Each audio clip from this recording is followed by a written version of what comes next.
Line them up because you do not back against Kerry. Not when Cork have them in extra time, not when Meath pipped them to the top of the group. Like every formidable killer in every script, Kerry are never dead.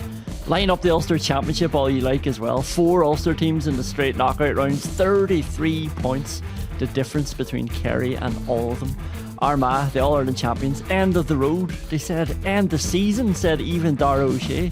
Tyrone, they always have Kerry's number, they said. Not this Kerry team.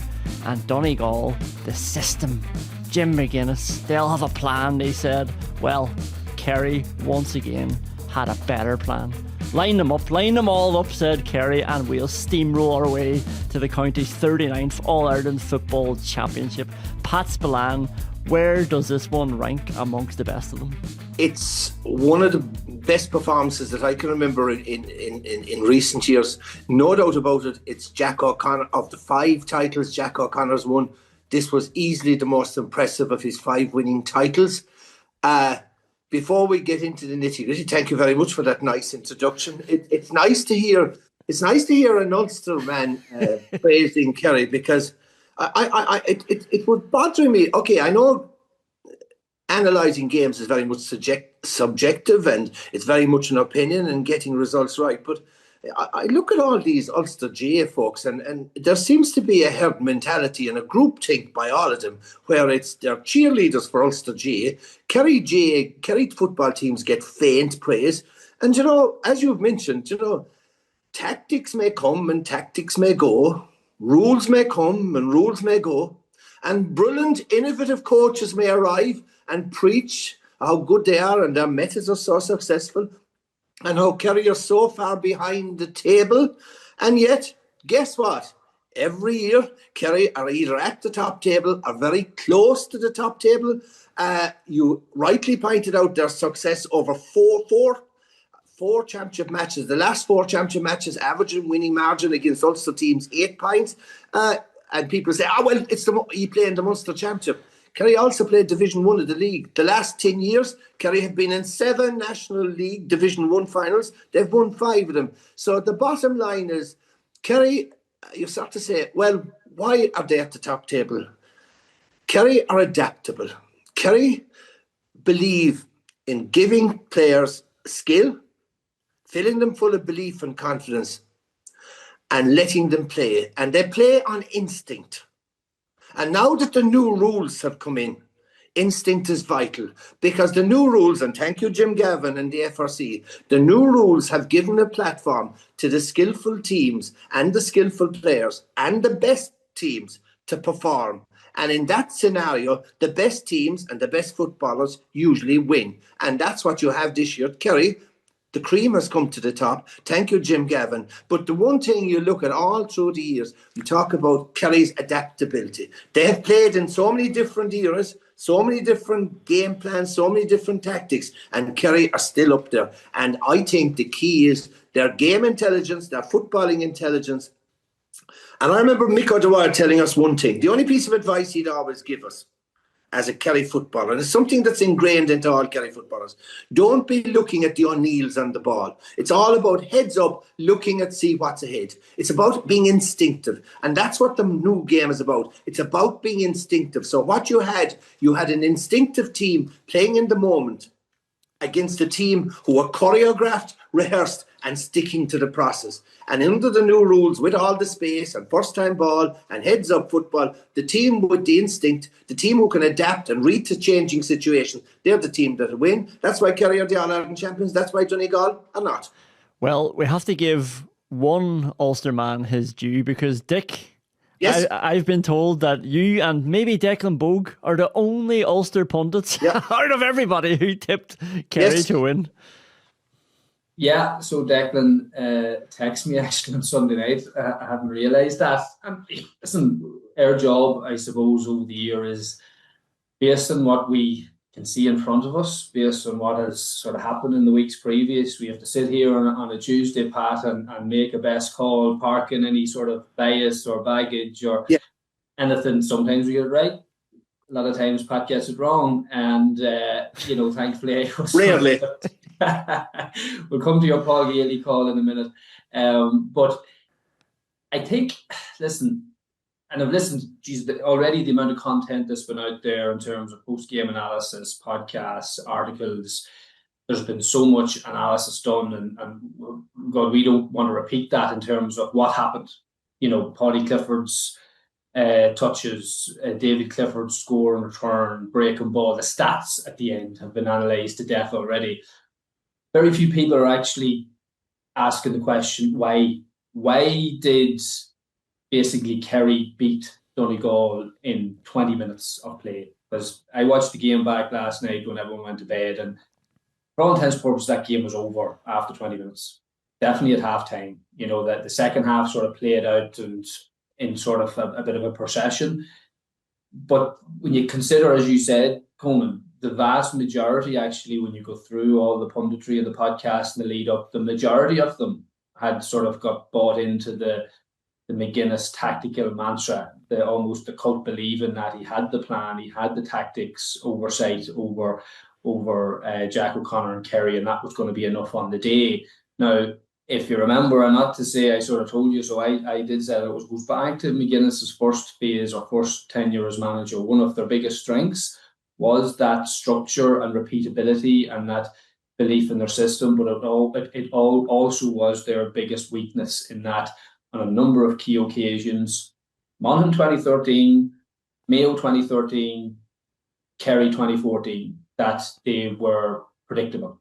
And if the opposition had a plan to counter what they almost knew Donegal were going to do and go out and then play with a bit of abandon, you can have actually not just a turn a result around, but dramatically beat Donegal in the manner. They were 9 points down after 20 minutes. Yeah. Like, for all the plans that McGuinness had put in place and scenarios, there was no plan for that.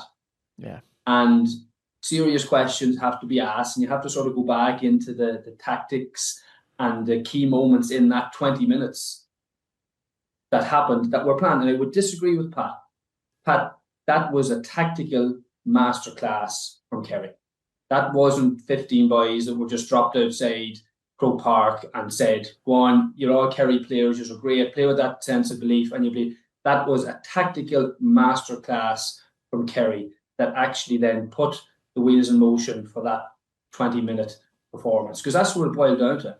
The way that they planned to throw in for Gavin White, the way that they planned Mark O'Shea and Sean O'Shea, their position in the box, the way that they planned position of David Clifford, the way that they set up their defence. Everything that Kerry done was planned to perfection and executed to perfection.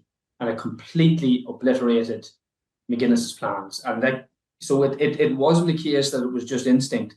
It was a plan that was played. And then, and I talked about this last week, Pat, technically Kerry are better footballers. So when they play and get in those situations, they're comfortable taking scores, they're not reliant on set plays up front. They're willing to back their scores more than when Sean O'Brien found himself on the edge of the D. He didn't turn around and look for David Clifford or Sean O'Shea. He backed himself and chipped the ball over the bar. And we've seen that time and time again. But this game was won on the line. Yeah, but Dick, I wouldn't agree with you totally. Obviously, yes, of course, every team have plans.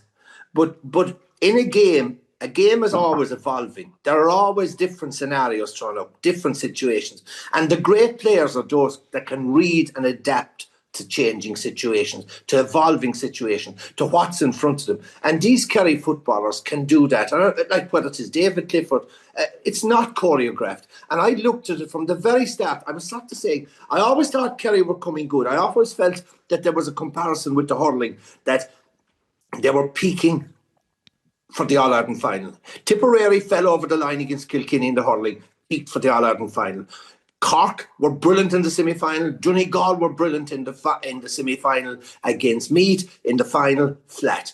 But I looked at the first indication. I thought, geez, I think this is Kerry's day. Was the pre-match parade when Donegal broke off. Was the lining up for Michael D for the shake hands. Was the lateness in joining the parade. And I just thought, there's a bit of a nervous energy here. These are gimmicks, and I just felt they were a bit like giddy school children going in to meet Santa Claus. I didn't think they were settled. I thought this was a bit. And I looked at Kerry, and I looked at the way they stood for Michael D. I looked at the way they were calm and composed. But I looked at the way they held themselves in the parade, and they went the full length. And I said, these guys are composed and they're in the zone. Yeah. And from word go, from the start, and you cannot never hide about experience. We can talk about instinct and we can talk about plans. You can't freaking beat experience. And the experience of playing in an All-Ireland final, and even worse, the experience of losing an All-Ireland final. Most of these Kerry fellas have experienced that. And thankfully, they've learned from all those disappointments. In Donegal's case, the majority of them were experiencing an All-Ireland final for the first time. No different than the Cork hurlers. Fellas can sink. Fellas can ride the tide of euphoria. A lot of Donegal's players sunk. And I've made a point last weekend and so many times, if Kerry played the game on their terms, Kerry are going to win. And Kerry, from start to finish, the minute Gavin White collected that breaking ball from the throw-in, he drove at the Donegal defence. And that was the start. That was Kerry setting the tone for the rest of the game, running at the Donegal defenders, putting them on the back foot, being uncomfortable, taking them out of their comfort zone, dominating the middle third, pressing on Sean Patton's kick out. Kerry dominated. They played the game on their terms. They played the game with great energy, great tempo. And look, was it the first half? And you're right about that first 20 minutes. I mean, that was as good as the performance they gave against Armagh when they scored 40 points. They went 9 points up in that 19 minutes, and they turned over the ball once. And you know goddamn well, if you turn the ball over against Donegal, they're the kings of the turnover, they're the kings of the quick transition, and they'll destroy you. One turnover in 19 minutes. But it was a masterclass in Kerry playing on their terms. And yes, you look at Jimmy McGuinness, and you actually, like, it's interesting in a way. It's hard to become a hero in Kerry. Jack had 4 All-Ireland titles to his name. If he lost last Sunday, I'll tell you this, there'd be some amount of criticism. Even with 4 All-Ireland medals, now he has 5 All-Ireland medals, and he'll get a reasonable amount of praise. Jim is an amazing man. Jesus, what more does he need? I know, but this is the psyche. He's third in the all-time managerial. Of course he is, and he has managed teams. But he shouldn't be held to make standards. Of course, it's very unfair. But the point I'm trying to make is, we have higher standards to get to being a godlike status in Kerry. And sometimes we have a habit in the GAA world, in other counties, of treating model victories with success. No different than Irish soccer, rugby. We have a tendency in Irish sport to maybe put guys to iconic status, and you start to say, I wonder if they earned it. And Jimmy McGuinness is an unbelievable coach, an unbelievable manager. But like I said last week, at half-3, the hero at half-3 will be not quite a villain, but the hero, the losing manager, will be under a lot of criticism. And I looked through all Jimmy's teams, and Jimmy has a great game plan. He has the team playing, choreographed to that process, for want of a better word. But you look through all Jimmy's big matches, and in the cold light of day, Jimmy talked about his players and the errors by his players. Jimmy had a bad day at the office. And like, it's no different. You go through all the years that Jimmy has been involved. Okay, 2011 semi-final. Yes, he was road testing a game plan, but it was a game plan that was not designed to beat Dublin in that 2011 semi-final. 2013 semi-final against Mayo, they were absolutely humiliated in that 2013 semi-final game. 2014, that's the first of his 2 other finals. 2014 and last Sunday. What happened? 2 flat, lethargic performances. Last year against Galway, no different. They were probably a better team through to away. So in the cold light today, when you look at the analysis, Jimmy's track record in big matches is not good. I think it's relative as well, though, Pat, because when Jimmy took over in 2011, Donegal as a county had won 1 All-Ireland and 5 Ulsters, and he's equaled that himself. Like, he's managed to... I won't buy that, Conan, because I'll tell you why. Jack O'Connor would be regarded as old-fashioned, outdated, right? He took over... Which I don't agree with. No, but I'm saying this is what the easy. I hear the Ulster GAA gurus, like from the time Joe Lennon in the 60s, they have been telling us once they're winning games, They're preaching to us that there's miles ahead. Kerry is traditional, backward, and not evolving. And guess what? We're still at the top. But I will say, like, Jack took over a game with new rules. He took over a Kerry team with an absolute brand new management team that he had never worked before. He was handed loads and loads of injuries. He played against the All-Ireland champions, missing 7 of his first 15, a third choice centre field pairing, and not being road tested. So, holy God, you know, that's good. And you still won't give him the credit.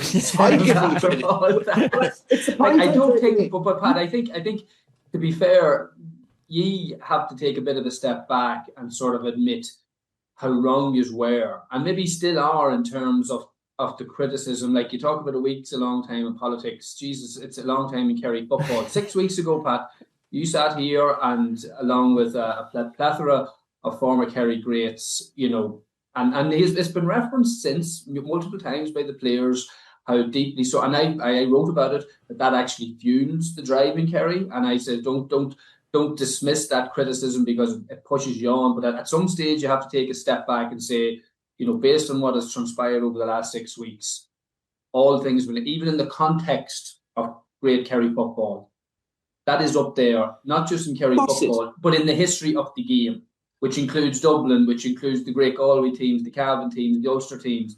It was as good a 3-game performance, all things considered, that we've ever seen. And I didn't go to the game for various reasons. I'm sorry you didn't, just to see that performance, because it'll be talked about in years to come. And an awful lot of All-Ireland finals, many of which you didn't play in, Pat, we don't talk about because we're non-events, but there are different games that sort of pocket the history of the game. Sundays will be one of those, not for the contest, but for the performance of Kerry, the Clifford. But you know, Dick, and so many aspects, you know, and it's a huge credit to Jack O'Connor and his team for delivering that. Absolutely. I've been in this punditry or GA analyst role for a long time. I've been 34 years at this game now. And the one thing I've always learned is that I like to call something is exactly as I see it.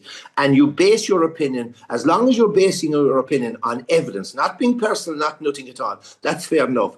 I thought Armagh would beat Kerry. And I based it on evidence, missing 7 players and a third choice midfield or whatever. For the record, so did I. But also, on the podcast, if you reel back a couple of weeks, you will see that I also listed the 7 reasons why I believe Kerry could beat Armagh.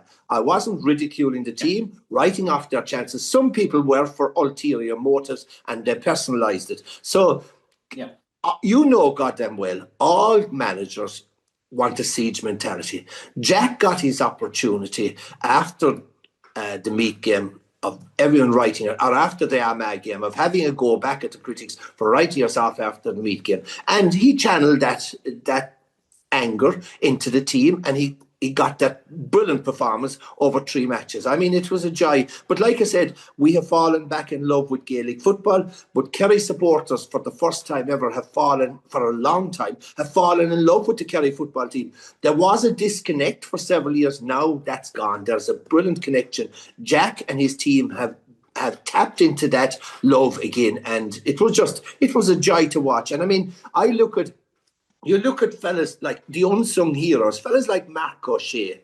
Like Mark O'Shea, if you said at the start of the year, Mark O'Shea, Evan Looney, a guy called Tom Lee O'Sullivan, Graham O'Sullivan would be operating in the and they'd be playing in an All-Ireland final. You'd say you'd have your head chopped off. You'd say you're off your rocker.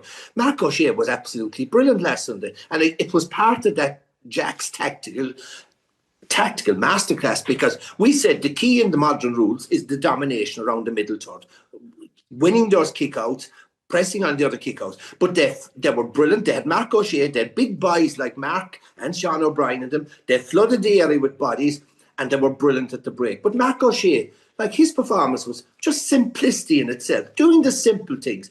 Did he win any primary possession for the big man? Probably not. Broke a lot of ball, used his physicality around. But every ball he had, he wasn't looking for a long pass. He wasn't looking for a kick by. He was keeping it. He was keeping it simple. So we had unsung heroes. But I looked at 2 fellas, you know, and this is the thing about learning from defeat, is character. You're looking for fellas with character. And I'll highlight 2 players.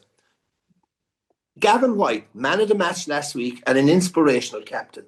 And you think back 2 years ago in the semi-final against Dublin, Kerry looked like they were beating Dublin, and Gavin White gets turned over, Paddy Small gets a goal, and geez, he was the fall guy. This year in the club championship, Gavin White had a misdirected free for Crokes against Erigil Kieran.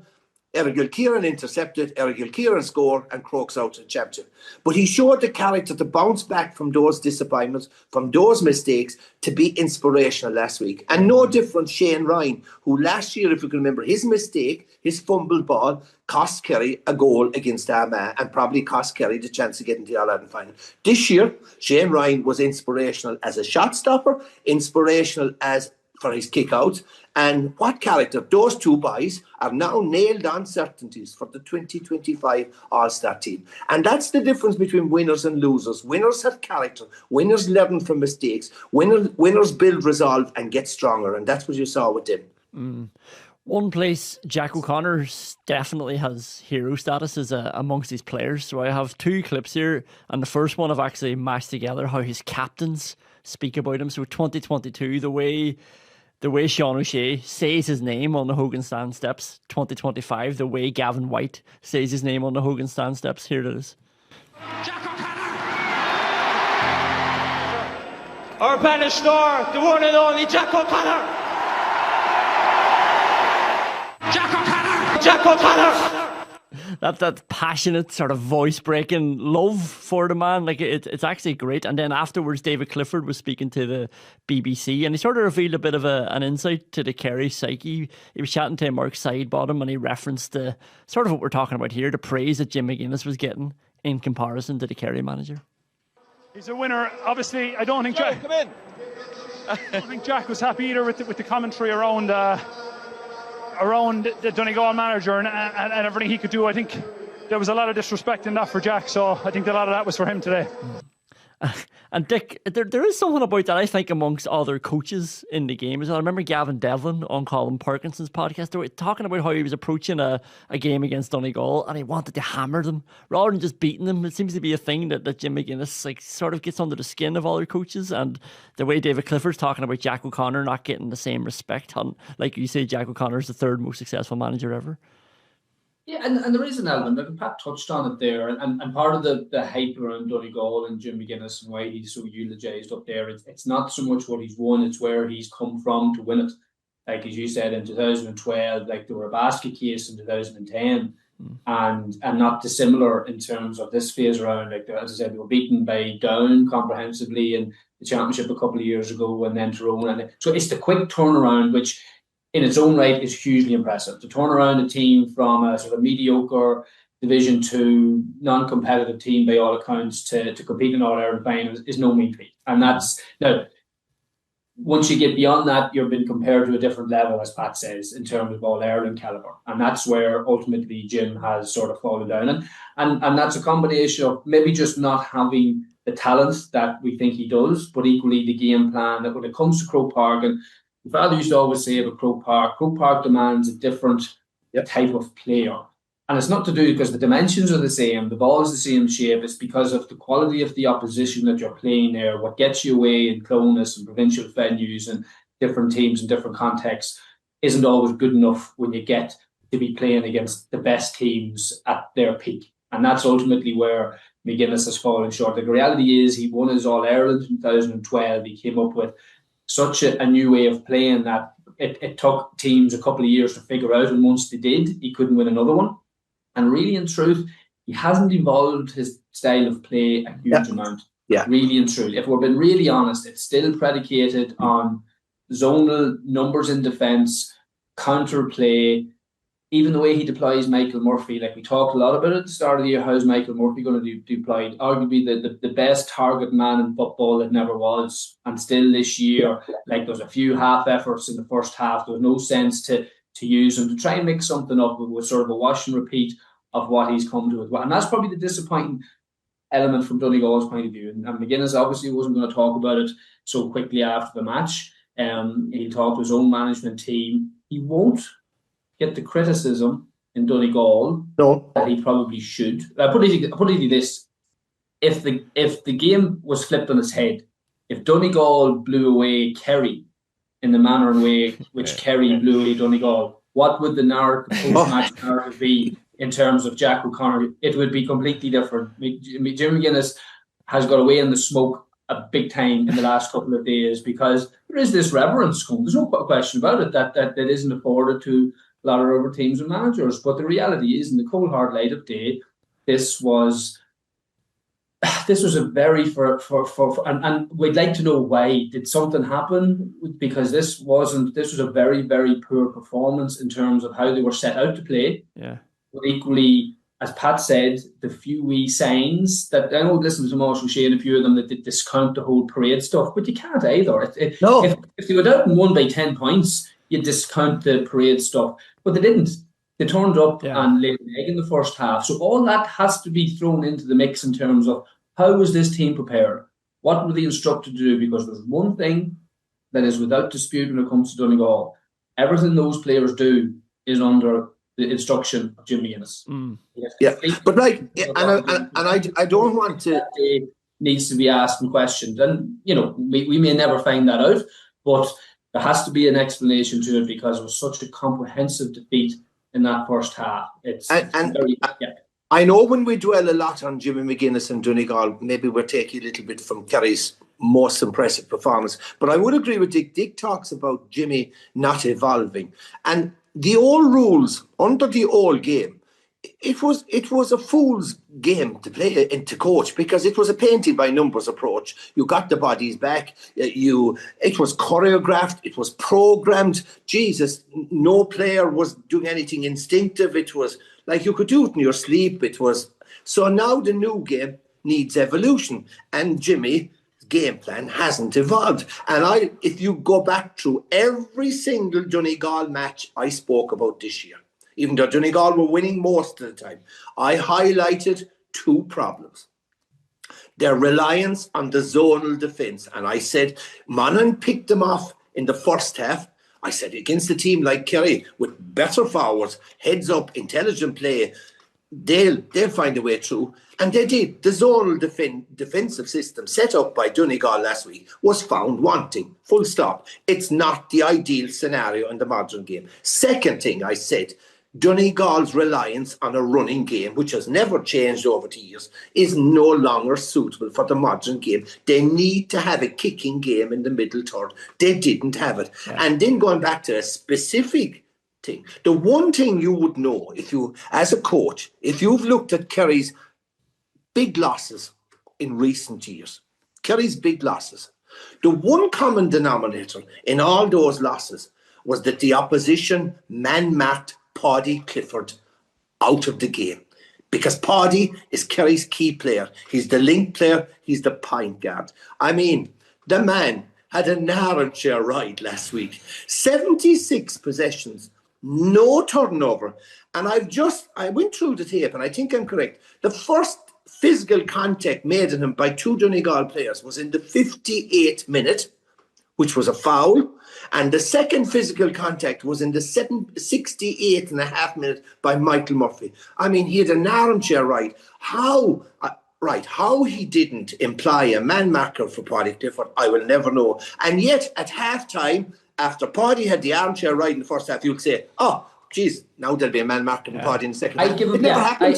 I noticed that last night, Pat. I said, you know what, it's all very good. Playing golf with somebody last night, we were talking about the game the whole way around. Like, halfway through the first half or 20 minutes, it's not the easiest thing for a manager to completely tear up his script and say, right, we're going to completely change our team. We're going to throw on 2 or 3 subs.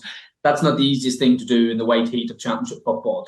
So they got through the half. In fairness, they got to 5 points and then they bloody went and handed them that 2-pointer in Egypt. So the game was still there, right, to compete in the second half. If you got them in at half time, had an honest look, take feedback from wherever you're getting it from and say, right, we need to make a few sort of fundamental changes.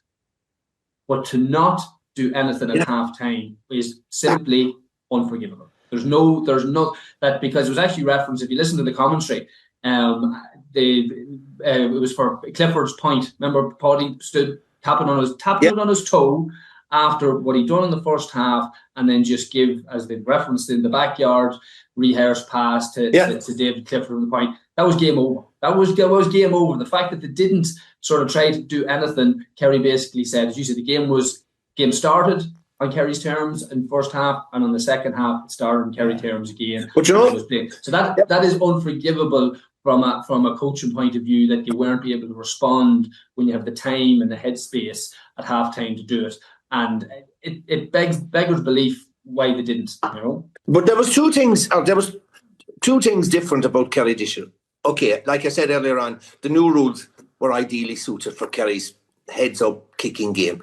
But two things I noticed about Kerry this year, and the reason why they won the All-Ireland. This year's Kerry team were the fittest Kerry team for many years. They were fit, they were lean. They got stronger, but they got leaner. You look at the body shape of David Clifford, even compared to last year, he's a leaner, meaner machine. They were fitter.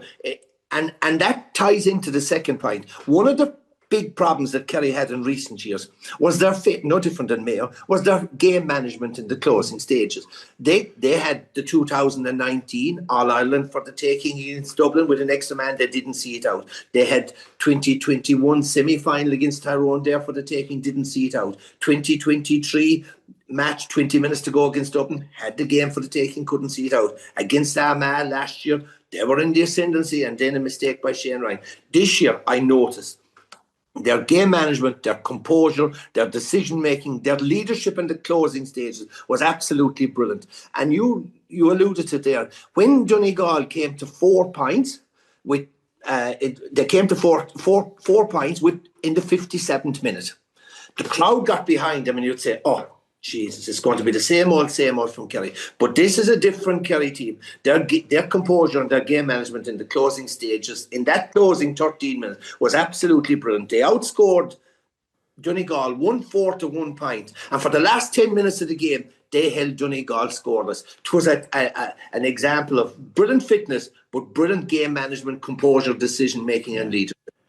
I know you're going to jump in, but just to exemplify that point, and we talked about it last week, the two plays which were almost game defining in terms of setting the tone, given the start that Kerry looked for and got, but also sort of separated the teams in that little bit of tension physicality. The two throw-ins. Okay, so you've got tactics, you've got the pre-planning in terms of that was a set play from Sean O'Shea to knock it down. Yep.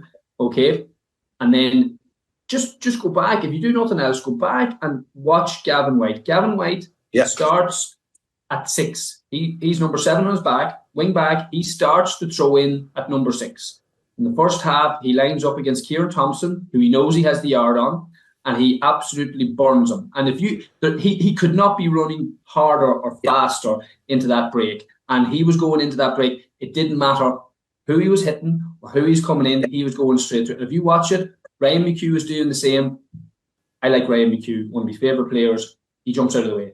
He doesn't take the contact, and Gavin White goes straight through and scores a point.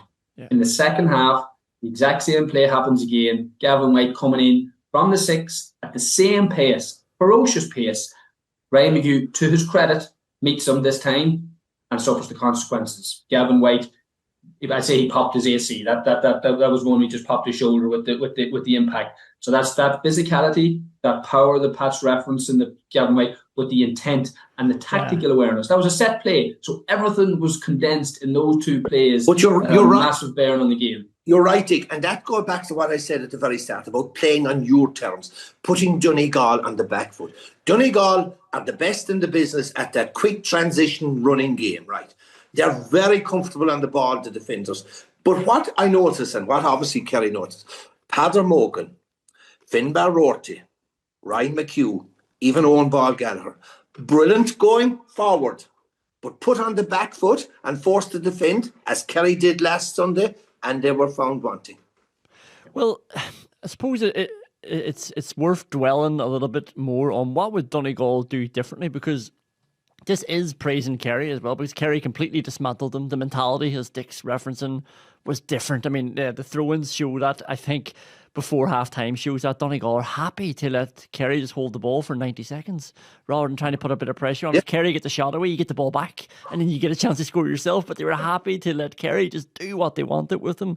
And I think even from the kick-outs like we're talking about, Kerry targeted Murphy on both ends. So like Shane Ryan was going for Murphy's man, and then even when Donegal were looking for Murphy, Kerry were ready for it. But I wonder then, what would Jim McGuinness do differently? Because I think everybody's looking at the zonal thing, which didn't work, and Kerry picked it apart so easily and brilliantly. But like, if we're being real, like, coaches probably listen to stuff like this and they're thinking, but like, if they go man on man, they're going to get pulled apart anyway. Like Jack O'Connor said, if they go man on man, then we can kick it. So why would you want to do that as well if you were Donegal? You know, so there is a bit of... Yeah, you're right, Conan, and I'm sure lots of coaches and managers listen to us and say, sure, what would Clerkin know? He never won in All-Ireland. Sure, Pat played the game. It was a different game. You know, and that's all valid to a point, but like, we watch enough games. Like, I'm watching All-Ireland finals since I was like a knee high, and you see how the game's evolved, and you sort of...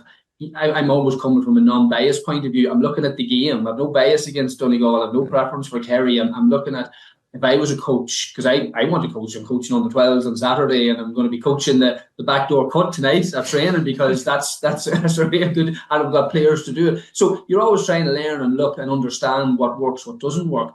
And a couple of things that you always try to do. And I know Pat talked about Kerry in his day.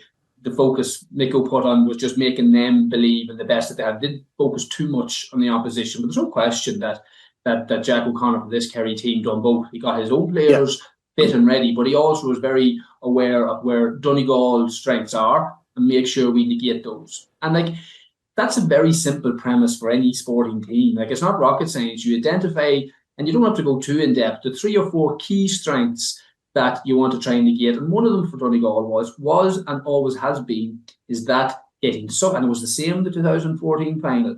Kerry, watch for the over-the-top kick-out, the big, long pattern kick-out. Kerry never got sucked out.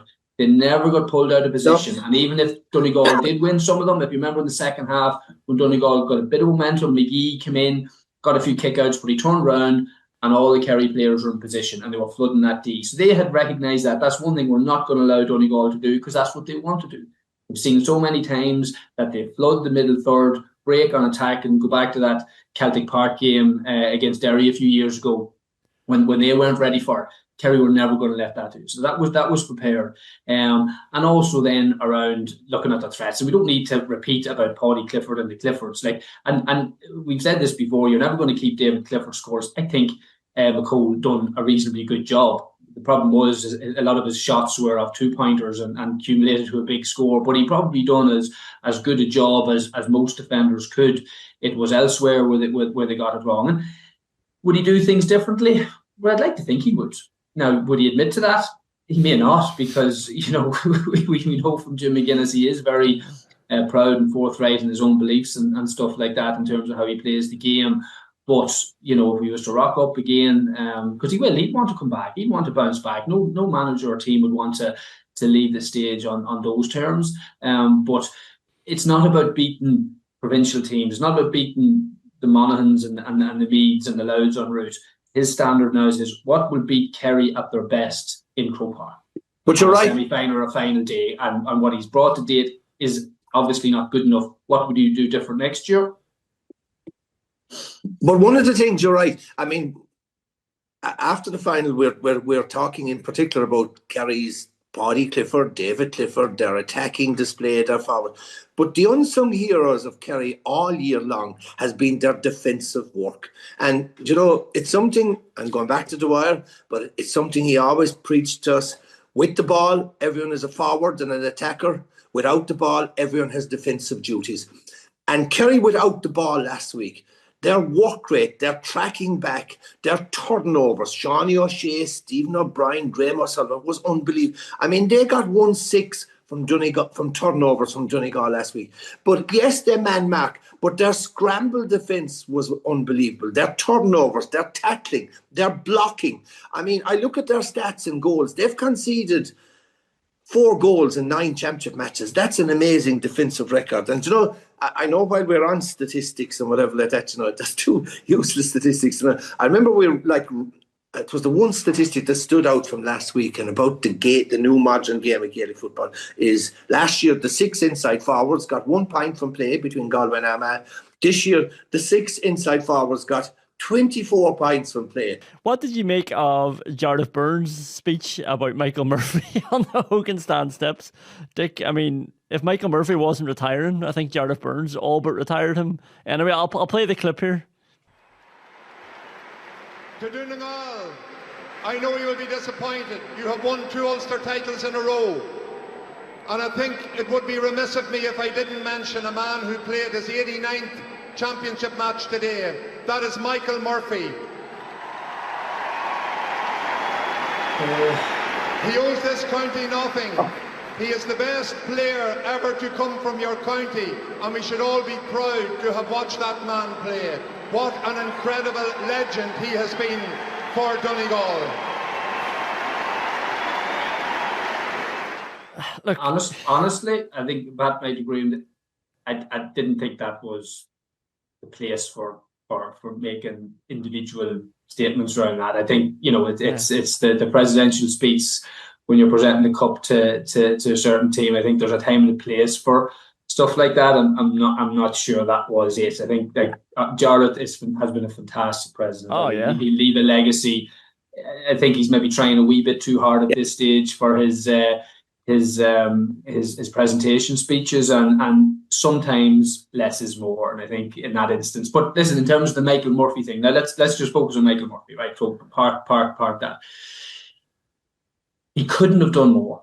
Like he and probably more than he should have been expected to the point that I wonder, did it impact the development of some of the other players around him? Look at Oisín Gannon, for instance. Yeah. So Oisín Gannon got an All-Star last year, whereas he was taken off with 15-20 minutes to go this year. In terms of Donegal developing into an All-Ireland winning team, is that the direction that they need to be going? I don't think so. And the role that Murphy played, he played well. He wasn't obviously the Murphy of 2012 in that year in terms of being able to completely control the game and play in the middle. He done well. He won an All-Star, but he wasn't streets ahead. I tell you what, if you're going to the cold hard light of day in terms of the stats, he would probably be competing with 5 or 6 players for the All-Star that he's been handed. But he done as good as you could have expected from where he was coming from.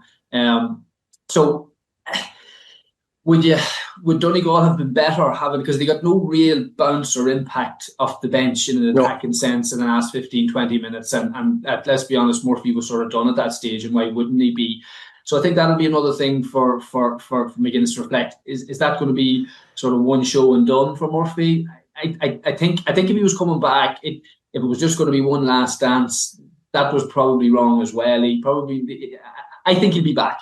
Yeah. And I think he'll go one more year, but I think there would have to be a definitely different approach in terms of how he's used. But you know, didn't we say that last week in the preview of the programme, you know, the harsh, cold reality of sport, that at the end of the game next week, 2 of the greatest players of the modern era, Michael Murphy and David Clifford, one will still have won All-Ireland medal. Now, Michael Murphy is no doubt about it. I mean, his place in history. He's one of the best forwards of the modern game. Is he the Michael Murphy of old? Absolutely not. Was he a liability last Sunday? Absolutely not. He played better than most Donegal forwards. And that brings me... So, look, was he... I think he was very... He didn't pass. Let's be honest. He got a couple of points in the first half. He done very little from play in the second half, really and truly, and he gave a few balls frees. And let's be honest, in the cold hard light of day, he didn't, and that's not to be unfair. Because, that's the cruel reality of sport. He has still won All-Ireland medal and probably will retire with one All-Ireland medal, which that's Patrick Horgan will retire with none. But you're right, just getting back to Jarlath. Now, Jarlath has been a brilliant president. His appointment of Jim Gavin and the FRC to sort out will be the highlight of his career when he finishes the president. I just think the whole idea of speeches at presentations is wrong. I just think they talk too long. They add nothing to the occasion. I think just hand over the cup, captain lifts up the cup. But my rant, we know about the split season and we won't see inter-county for 6 months, part that. But this was the last big occasion in the GAA calendar. And I just believe for the All-Ireland final, the biggest day in the calendar of Gaelic football, I just think we can do better. I think the pre-match entertainment, the half-time entertainment, the build-up is just terrible. I think the GAA need to make an effort. We should have... The American football will be here in a couple of months. They will take over Dublin for the weekend. For the week, it'll be a festival of American football. We should have, for the All-Ireland finals, we should have a festival, a weekend festival of Dublin, celebrating all about GAA, celebrating Gaelic football, having fan zones all over, having parades, having razzmatazz, having real colour and atmosphere. And let's blow our trumpet about this great competition, about this great final. Yeah. And yet... it's a box-ticking exercise. Get it over and done with. It's dull, it's uninspiring, and it needs a bit more imagination, and it needs a bit of vibrancy. And especially, Pat, I know I haven't gone to the last couple, just there were things on, but taking the minor game, and I know there's a bigger discussion about that, and I was involved in that, and I understand it, but there's no taking away what it is taken away from the All-Ireland Day as a spectacle and event. I found the first All-Ireland that I went to the main was God. I said, God, everyone was in the pub up until 3 o'clock and there was no real build-up or no real atmosphere. Right. It was very sort of short and succinct, and there's something missing as a day and an event. A weekend plugged, you know. A weekend festival of celebration of the game of Gaelic football, and it's final. It's like I said, it's 3 o'clock before the people rock up. There's no pre-match entertainment. You go around some streets in some parts of Dublin, you wouldn't even know the All-Ireland final was on. Yeah, well, it's 2:15 before RTE turn on the coverage as well. Like, and we actually get to see footage from Croke Park. That's where the minor final actually takes away from it as well, because at least they're there, so you're dropping in. If you're not at the game, you're dropping into that world. Like you mentioned American football, Pat, like it takes over ESPN all day, all week. It's a whole so we could even knock out a few more podcasts. Well, I'm trying to get us a job here. Yeah. But Pat, finally, we're sort of touching on it there. I mean, this crisis that was happening in Kerry. 2021, lost to Tyrone, who won the All-Ireland. 2022, you won the All-Ireland. 23, lost to Dublin, who won the All-Ireland. 24, lose to Armagh, won the All-Ireland. 25, Kerry won the All-Ireland. That's a pretty solid 5 years. I mean, 6 of the last 7 years, you've either won the All-Ireland or been put out at semi-final or final stage by the team. Sure, this goes back to what... Conan, doesn't this go back to what I'm saying? E-Boys and Ulster think there's a crisis in Kerry. There's no crisis in Kerry. We're at the top table every year. We're very 6 weeks ago. Will you throw up a tip from 6 weeks ago there? We're close to the top table every year. There's never a crisis in Kerry, because the one thing is, like, you must believe, like, we are Kerry, and there's something about Kerry. You need to be from Kerry to understand the tradition, the pride of the Kerry jersey, the belief in being winners. It's a winning mentality. And yes, as Paddy said, we're effing animals of supporters because we only demand success. But crisis, no, there's never a crisis. But in Kerry, you're only as good as your last game.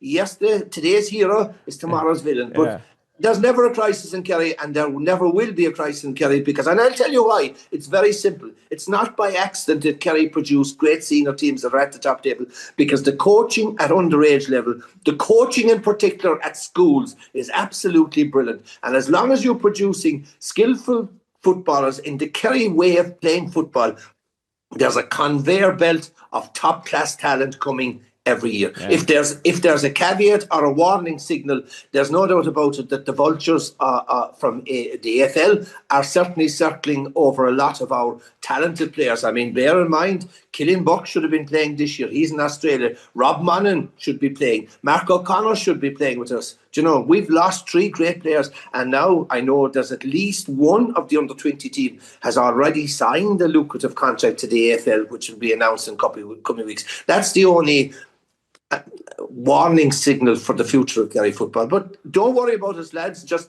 let the Ulster boys know we're doing fine in Kerry. Yeah, and the one word for Kerry, we're adaptable. That's vital. It's bad enough, Conan, I have to listen to this, and then you go on your holidays and they fucking shake you down in Killarney and Tralee as well. So they have us wrapped up every which way. No, they shake you down a lot more in Dublin. Jeez, after 2 days in Dublin, believe me, no one shakes you down more than the business people of Dublin. Yeah, you're only as good as your last game in Kerry, unless you're Jack O'Connor, and then it's what can you win next year, Jack? Go and win another one for us. Thanks very much for the season, lads. It's been great listening to you all season long. It's been insightful, it's been entertaining, and it's been another. Just to finish on that, Conan, like I think we're obviously focusing on the match of the weekend, but taking a step back, like it's been a privilege for me and a privilege, I'm sure, for Pat and for us to have a front row seat, like at what will be looked back on one of the best GAA seasons and performances and player. We didn't even talk about David Clifford because he doesn't need it anymore. And we look back on this season and to have been, you look at the story of the year. Like we started out here 6 months ago talking about rule changes and sort of picking over all of that and how that was going to evolve. And even that, like, look at Sunday. There wasn't one controversy about rules. And so when you throw everything into the mix, the competitiveness, the Loud story, the Meath story, absolute privilege. I was, and I think, I'm a coach and I'm trying to encourage young people to get involved in coaching. I think what has been done for the game this year is transformative. And as Pat says, we need to build on that. We need to fuel that into and get it back out into the counties and the clubs, so the rest of us can go and bloody challenge Kerry for honours last year, because we're going to need all the help we can get. Can I concur with what Dick said? Another couple of All-Irelands in that team, if not 2 or 3 in a row. But can I concur with what Dick said? I spent 30 years on the Sunday game watching an awful lot of bad football matches of negative, defensive, possession-based football. And sometimes you felt, maybe it is me, but it wasn't. We were just calling things exactly as we see it, which was negative, dull, horrible football, a horrible game of football. And ever since we started this podcast, we haven't been negative about the game of Gaelic football once, because what the new rules have given us, we as supporters, we as pundits, the players, we have fallen in love with Gaelic football. The game has been taken back from the coaches who hijacked the game and destroyed the game. And as Jim Gavin set out, he says, we want to make, yes, there's changes and there's tweaks, but he says, we want to make Gaelic games the best amateur game in the world to watch and play. And by Jesus, they've given us, and the teams and the players and the supporters, they've given us a hell of a great Gaelic Football Championship, and it will get better. Hear, hear. It's a whole new world, and it's the same as the old one, because Kerry keep bloody winning. Congratulations, Kerry, and thank you very much, Dick Clerkin and Pat Spillane.